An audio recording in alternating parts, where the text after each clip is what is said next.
ഭീകരർക്ക് ഇന്ത്യ മറുപടി നൽകുമെന്ന് മുന്നറിയിപ്പ് നൽകിയ ഗൗതം ഗംഭീറിന് വധഭീഷണി. ഇന്ത്യക്ക് അനുകൂലമായി പോസ്റ്റിട്ട മുൻ പാക് ക്രിക്കറ്റ് താരങ്ങൾ ഏതു നിമിഷവും ആക്രമിക്കപ്പെട്ടേക്കാം. നിർജീവമായിരുന്ന ഭീകരരെ രംഗത്തിറക്കിയത് പാകിസ്ഥാൻ ആർമി ചീഫ്. ഇന്ത്യയെ ഹിന്ദു രാഷ്ട്രമായി കാണണമെന്ന് ആഹ്വാനം ചെയ്ത പ്രസംഗം വലിയ തെളിവ്. പാകിസ്ഥാൻ വീണ്ടും സൈനിക അട്ടിമറിയിലേക്ക് നീങ്ങുന്നുവെന്ന് സൂചന.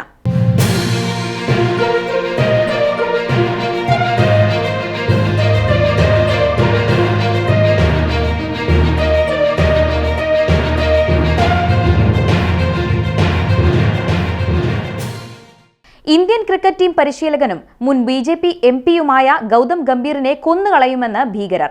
ജമ്മു കശ്മീരിലെ പഹൽഗാമിൽ 26 പേരുടെ മരണത്തിനിടയാക്കിയ ഭീകരാക്രമണത്തെ അപലപിച്ചതിന് പിന്നാലെയാണ് വധഭീഷണി. ISIS ആണ് ഭീഷണി സന്ദേശം അയച്ചതിന് പിറകിലെന്ന് ദേശീയ വാർത്താ മാധ്യമങ്ങൾ റിപ്പോർട്ട് ചെയ്തു. മരിച്ചവരുടെ കുടുംബത്തിനായി പ്രാർത്ഥിക്കുന്നുവെന്നും ആക്രമണത്തിന് ഉത്തരവാദികളായവർക്ക് ഇന്ത്യ തിരിച്ചടി നൽകുമെന്നും ഗംഭീർ സമൂഹ മാധ്യമങ്ങളിൽ കുറിച്ചതാണ് വധഭീഷണിക്ക് പ്രകോപനമെന്ന് കരുതപ്പെടുന്നു. ഇതോടെ പാകിസ്ഥാൻ ക്രിക്കറ്റ് താരങ്ങൾ ഭയചകിതരാണ്. ഏതു നിമിഷവും ഭീകരരുടെ തോക്കിന് ഇരയായേക്കാമെന്ന നിലയിലാണ് മുൻ പാക് താരങ്ങളായ മുഹമ്മദ് ഹഫീസിന്റെയും ഡാനിഷ് കനേരിയയുടെയും അവസ്ഥ. കാരണം മുഹമ്മദ് ഹഫീസ് ഇന്ത്യയുടെ ദുഃഖത്തിൽ പങ്കുചേരുന്നുവെന്ന് എക്സിൽ പോസ്റ്റ് ചെയ്തിരുന്നു. ഡാനിഷ് കനേരിയാകട്ടെ ആക്രമണത്തിന് പിന്നാലെ പാകിസ്ഥാൻ പ്രധാനമന്ത്രി ഷഹബാസ് ഷരീഫിനെ കുറ്റപ്പെടുത്തി രംഗത്ത് വന്നിരുന്നു. പഹൽഗാം ആക്രമണത്തിൽ പാകിസ്ഥാന് പങ്കില്ലെങ്കിൽ എന്തുകൊണ്ടാണ് പാക് പ്രധാനമന്ത്രി അതിനെ അപലപിക്കാത്തതെന്ന് കനേരിയ ചോദിച്ചു. പാകിസ്ഥാൻ ക്രിക്കറ്റ് ടീമിലെ ഏക ഹിന്ദു എന്ന നിലയിൽ വാർത്താ പ്രാധാന്യം നേടിയ വ്യക്തിയാണ് ഡാനിഷ് കനേരിയ. ഇന്ത്യൻ താരമായ ഗൗതം ഗംഭീറിന് വധഭീഷണി മുഴക്കുന്ന ഭീകരർ പാകിസ്ഥാൻ ക്രിക്കറ്റ് താരങ്ങൾക്ക് ഏത് വിധത്തിലുള്ള പ്രതികരണമാണ് നൽകുക എന്നത് വലിയ ചോദ്യചിഹ്നമാണ്. സാമ്പത്തികമായി തകർന്നു തരിപ്പണമായ രാജ്യമാണ് ഇന്ന് പാകിസ്ഥാൻ. ജനം പട്ടിണി കിടന്ന് വലയുമ്പോഴും അവിടെ മതതീവ്രവാദത്തിനും ഇന്ത്യ വിരുദ്ധ പ്രചാരണത്തിനും യാതൊരു കുറവുമില്ല.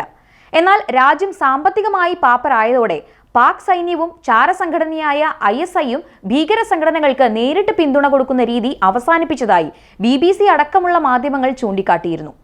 മാത്രമല്ല, ധനപ്രതിസന്ധി പരിഹരിക്കാൻ പാകിസ്ഥാന് ഇന്ത്യ അടക്കമുള്ള രാജ്യങ്ങളുടെ സഹായവും വേണ്ടിയിരുന്നു. എന്നാൽ കഴിഞ്ഞ കുറച്ചു കാലമായി പാകിസ്ഥാനിൽ നിന്ന് വരുന്ന വാർത്ത അവിടെ സൈന്യം രാഷ്ട്രീയ രംഗത്തും പിടിമുറക്കുന്നു എന്നതായിരുന്നു. ഇപ്പോൾ നടന്ന പഹൽഗാം ഭീകരാക്രമണത്തിലും പാക് സൈന്യത്തിന്റെ കറുത്ത കരങ്ങളുണ്ടെന്ന് സംശയിക്കപ്പെടുന്നുണ്ട്.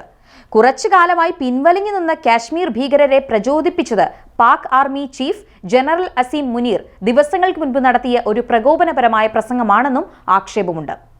പാകിസ്ഥാനിലെ രാഷ്ട്രീയ നേതാക്കൾ പോലും കശ്മീരിന്റെ കാര്യത്തിൽ കടുത്ത പ്രസ്താവനകൾ നടത്താതിരിക്കുന്ന സമയത്താണ് പാകിസ്ഥാൻ ആർമി ചീഫ് ജനറൽ ഇന്ത്യക്കും ഹിന്ദു മതത്തിനും എതിരെ പ്രകോപനപരമായ വാക്കുകൾ ഉപയോഗിച്ചത്. പാകിസ്ഥാനികൾ അവരുടെ ഭാവി തലമുറയ്ക്ക് വിഭജനത്തിന്റെ കഥ പറഞ്ഞു കൊടുക്കണം. അങ്ങനെ അവർ ഒരിക്കലും അവരുടെ രാജ്യത്തിന്റെ കഥ മറക്കാതിരിക്കുകയും അതുമായി ബന്ധപ്പെട്ട ബന്ധം അനുഭവിക്കുകയും ചെയ്യും. പാകിസ്ഥാനും ഇന്ത്യയും രണ്ട് വ്യത്യസ്ത രാജ്യങ്ങളാണ്. അവരുടെ സംസ്കാരം, മതം, ചിന്ത എന്നിവയ്ക്ക് യാതൊരു സാമ്യവുമില്ല. നമ്മുടെ മതം വ്യത്യസ്തമാണ്, നമ്മുടെ ആചാരങ്ങൾ വ്യത്യസ്തമാണ്, നമ്മുടെ സംസ്കാരം വ്യത്യസ്തമാണ്, നമ്മുടെ ചിന്ത വ്യത്യസ്തമാണ്, നമ്മുടെ അഭിലാഷങ്ങൾ വ്യത്യസ്തമാണ്.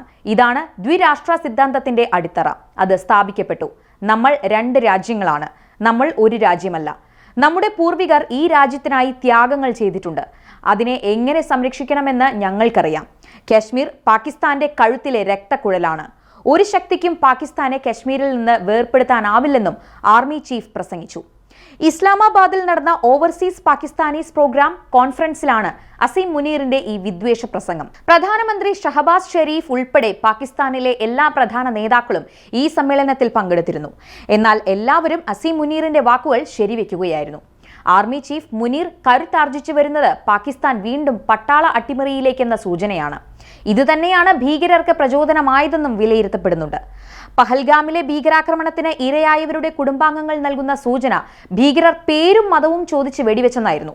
കർണാടക സ്വദേശിയായ മഞ്ജുനാഥ് കൊല്ലപ്പെട്ടത് ഭാര്യയുടെയും മകന്റെയും കൺമുന്നിൽ വെച്ചായിരുന്നു. ഭർത്താവിനെ കൊന്നവരോട് തങ്ങളെയും കൊന്നേക്കൂ എന്ന് പറഞ്ഞ സ്ത്രീയോട് ഭീകരർ പറഞ്ഞത് നിങ്ങളെ കൊല്ലില്ല എന്നാണ്.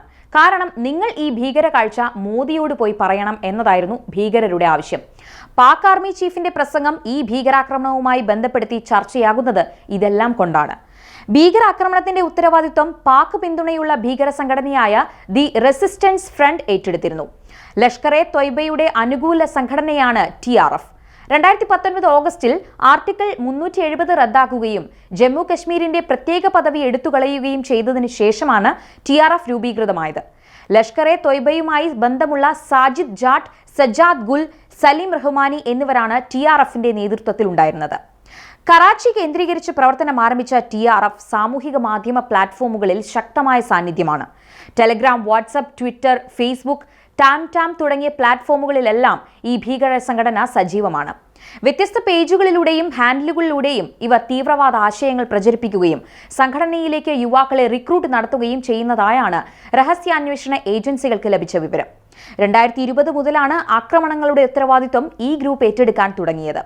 2024 ഒക്ടോബർ 20-ന് ഗന്ദർബാലിലെ സോനാമാർഗ് ടണൽ ആക്രമണത്തിന്റെ ഉത്തരവാദിത്വവും TRF ഏറ്റെടുത്തിരുന്നു. 2023 ജനുവരിയിൽ ആഭ്യന്തര മന്ത്രാലയം UAPA നിയമപ്രകാരം TRFനെ ഭീകര സംഘടനയായി പ്രഖ്യാപിച്ചു.